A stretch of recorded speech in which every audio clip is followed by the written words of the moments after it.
Okay, let's try this again.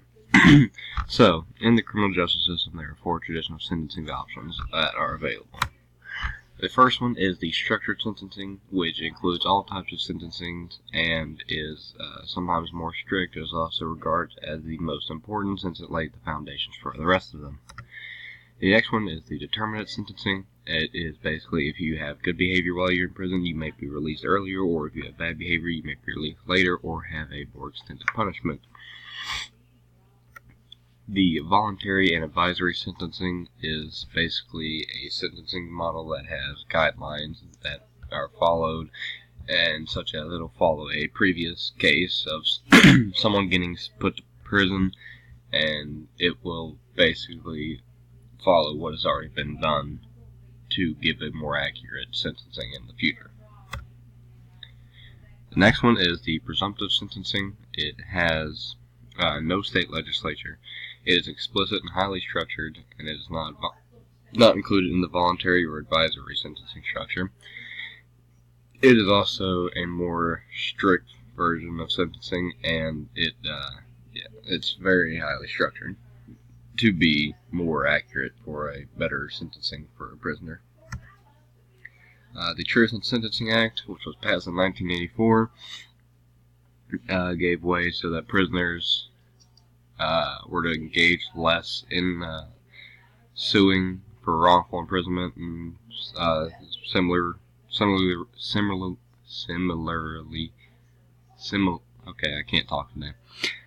but closely related cases to that. It was to stop and disencourage, or at least disencourage, the act of suing court systems and prisons for wrongful imprisonment. The 5 goals of sentencing. Retribution.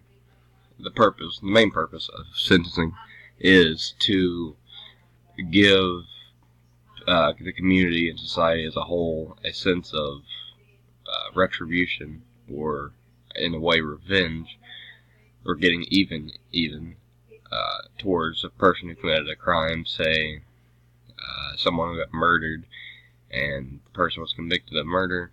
It is retribution to the people's family and the people's friends to know that the person who did it is behind bars. The next one is incapacitation.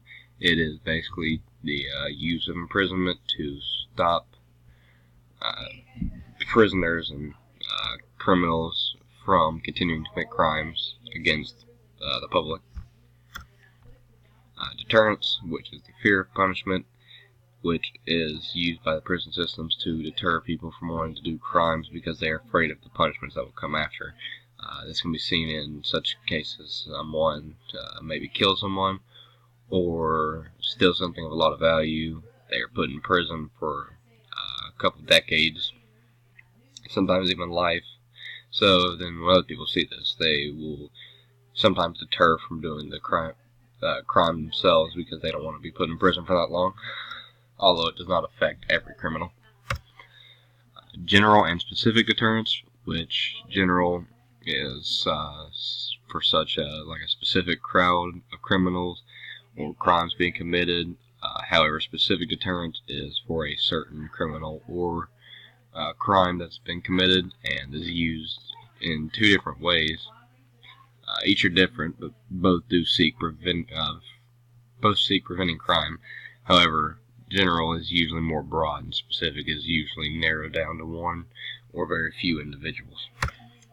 Rehabilitation, which is the reform part of sentencing.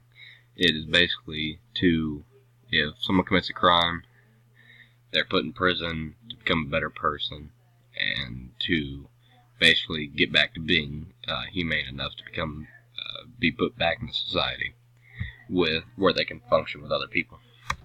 And restoration is basically someone, for example, again, murders someone, but immediately feels the guilt for it and just cannot live with themselves, put in prison. Sometimes they even turn themselves in out of guilt and stay in prison to make themselves feel like they're righting the wrong they committed. Even though sometimes that just doesn't always work. However, there's not much else that can be done in the legal system. and there are my sources. I had Structured Sentencing, Government Innovators Network, and the Criminal Justice Book, and PrisonPolicy.org. Thank you.